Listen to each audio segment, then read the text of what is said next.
अब फ्रीरेन हाइडर और फर्न के साथ रहती है। वो फर्न को मैजिक सिखा रही है। हाइडर को जो खाना पसंद नहीं आता है वो फ्रीरेन के प्लेट में डालता है। ऐसे ही 4 साल बीत जाते हैं। फर्न अब भी कुछ नया सीख रही है।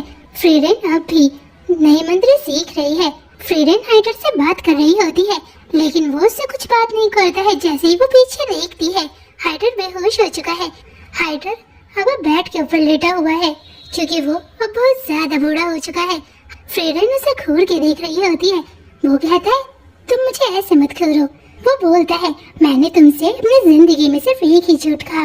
मैंने तुम्हें एविक और मेज की एक किताब दी थी, उसमें इमॉर्टल कैसे बनना है उसके बारे में लिखा है। तुमने 4 सालों तक उसे ट्रांसलेट किया। फ्रीरेन कहती है इमॉर्टल कभी नहीं बना जा सकता है। वो कहता है मैं जानता हूँ, मैंने तुमसे झूठ कहा था। मैं बस इतना चाहता था कि तुम फर्न को मैजिक सिखाओ। कुछ समय बीत जाता है। वो फर्न को ट्रेनिंग करते हुए देखती है। फर्न के अंदर सेल्फ कॉन्फिडेंस की कमी है। वो हाइडर के मरने से पहले मेज बनना चाहती है ताकि उन्हें उस पर गर्व हो। फर्न बताती है कि मिस्टर हाइडर ने मेरी जान बचाई थी जब मेरे होम टाउन में युद्ध हुआ। उस युद्ध में मैंने हमेशा के लिए अपने मम्मी पापा को खो दिया। मैं मरना चाहती थी, इसलिए एक दिन मैं सबसे ऊंची चट्टान के ऊपर जाकर खड़ी हो गई। मैंने आखिरी बार अपने मम्मी पापा का दिया हुआ लॉकेट देखा। जैसे ही मैं कूदने वाली थी तभी हाइडर ने मुझे रोका।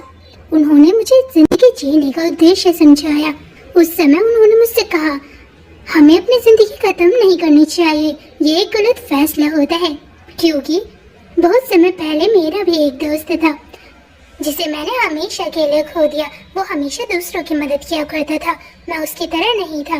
मुझे दूसरों की मदद करना बिल्कुल पसंद नहीं था। लेकिन अब मुझे समझ आ चुका है कि मैं हमेशा से गलत था। मैं मरने से डरता हूँ, इसलिए अब से मैं मदिरा भी नहीं पीऊंगा।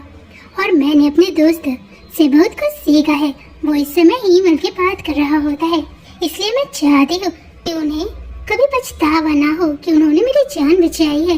ऐसे ही कुछ दिन बीत जाते हैं। फर्न मैजिक का यूज करके उस चट्टान को तोड़ने की कोशिश करती है। फ्रीरेन ने रिसर्च की है। वो कहते हैं हाइड्रा इस दुनिया में मॉडर्न नहीं बना जा सकता है और इंसान की मृत्यु निश्चित है। फ्रीरेन फर्न को ट्रेनिंग दे रही होती है। वो दोनों हाइड्रा के साथ समय बिताते हैं। फर्न मैजिक में बहुत अच्छी हो चुकी है। कुछ दिन के बाद हाइडर की मृत्यु हो जाती है। वो दोनों उसके कब्र के पास जाते हैं। अब फर्न फ्रीरेन के साथ ही रहकर जादू की प्रैक्टिस कर रही है। वो एक जगह से दूसरी जगह जा रहे हैं। वो एक खेत में काम कर रहे होते हैं। वो कद्दू को बैलगाड़ी में भर रहे होते हैं। उन्हें मदद के बदले मनी मिलता है। उन्होंने धूल हटाने वाला मैजिक भी सीख लिया है। उन्होंने खट्टे अंगूर को मीठे अंगूर में बदलने का मैजिक भी सीख लिया है। फर्न कहती है आप बहुत अजीब तरीके से मैजिक क्यों सिखाते हो। वो कहती है ये मेरी आदत है। वो कहती है आपको सच में मैजिक से प्यार है। फ्रीरेन कहती है तुम्हें मैजिक से प्यार है। वो एक गांव में पहुंचते हैं। वहाँ उन्हें एक लेडी मिलती है। वो कहती है मैं आपको कोई मैजिक नहीं सिखा सकती हूँ क्योंकि मैं औषधि का व्यापार करती हूँ। वहाँ उन्हें हीमिल का स्टैचू भी मिलता है जो इस समय बहुत बुरे हालात में होता है।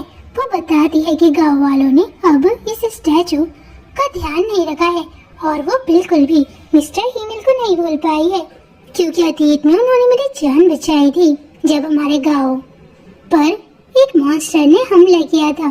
सिर्फ वही थे जिन्होंने हमारी जान बचाई। मुझे बहुत बुरा लगता है जब मैं मिस्टर हीमिल का स्टैचू इन हालात में देखती हूँ। फ्रीरेन कहती है इसमें हीमिल की ही गलती है। अतीत में जब हीमिल का स्टैचू बन रहा था तब वो बार बार अपना पोज बदल रहा था। उसको 18 घंटे से ज्यादा का समय लग रहा था। वो कहती है डीमन किंग को हराने वाले ग्रुप में एक मेज भी थी। फ्रीरेन कहती है वो मेज मैं थी। वो दोनों मैजिक का यूज करके हीमिल का स्टैचू की धूल साफ कर देते हैं। वो उन्हें अपने घर लेकर आती है। वो बताती है ये फ्लावर अब हमारे गांव में नहीं मिलता है, आपको ये कहीं और मिलेगा। वो उस फ्लावर की खोज करती है। फ्लावर खोजते खोजते उन्हें कुछ समय बीत जाता है। फर्न कहती है क्या आप ये सब मिस्टर हीमिल के लिए कर रहे हो। फ्रीरेन कहती नहीं ये मैं अपने लिए कर रही हूँ। वो जंगल में उस फ्लावर को ढूंढ रहे होते हैं लेकिन वहाँ उन्हें कुछ जानवर मिलते हैं। वो उनकी मदद करते हैं। उन दोनों के बीच अच्छी दोस्ती हो गई है।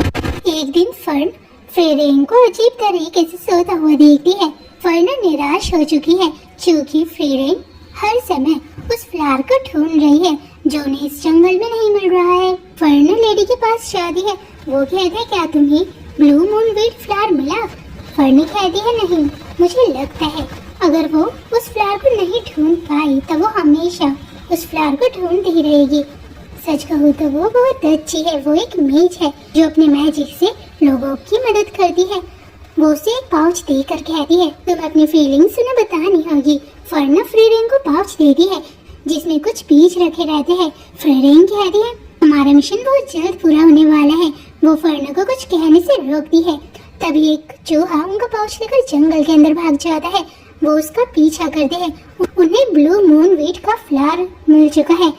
फर्न कहती है, आप मंत्र क्यों इकट्ठा कर रहे हो? फ्रेरेन कहती है, क्योंकि मेरी आदत है। वो बोलती, मुझे विश्वास नहीं होता है। वो कहती है, बहुत समय पहले हमारा ग्रुप एक सुनसान जगह में पहुंचा था। वहाँ मैंने मैजिक से उस वीरान जगह में फ्लावर उगाए। हाइडर और ईसन बहुत ज्यादा खुश थे। वो दोनों एक दूसरे के साथ खेल रहे थे। हिमेल ने फ्लावर का क्राउन बनाकर मुझे पहनाया। उसी ने मुझे मंत्रों को इकट्ठा करने के लिए कहा था। वो एक बैटल को छोड़ कर कह दिया, चूहे अपने दुश्मनों से खाना छुपाकर किसी सुरक्षित स्थान पर रखते हैं और वो उस स्थान को कभी नहीं भूलते हैं। और उस समय हिमेल ने मुझसे कहा था कि मेरे होम टाउन में ब्लू मून वीड का फ्लावर मिलता है जो बहुत खूबसूरत है, लेकिन मुझसे ज्यादा खूबसूरत वो फ्लावर नहीं है।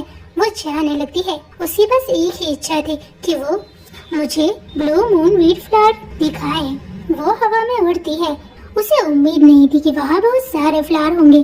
फर्न भी फ्रेरेन के पास जाती है। वो भी बहुत सारे फ्लावर वहाँ देखती है। वो पूछती है कि आपको सच में मैजिक पसंद है? वो कहती है, मुझे नहीं पता, लेकिन तुम मैजिक सीखना चाहती हो। अब फर्न अपनी जिंदगी जीने का उद्देश्य समझ चुकी है कि उसे हर कीमत में मैजिक सीखना ही होगा, क्योंकि वो मैजिक से प्यार करती है। जिसके बाद वो ब्लू मून वीड के फ्लावर का क्राउन बनाकर हिमेल को पहनाते हैं। फ्रेरेन उस क्राउन में मैजिक करती है ताकि वो क्राउन कभी खराब ना हो।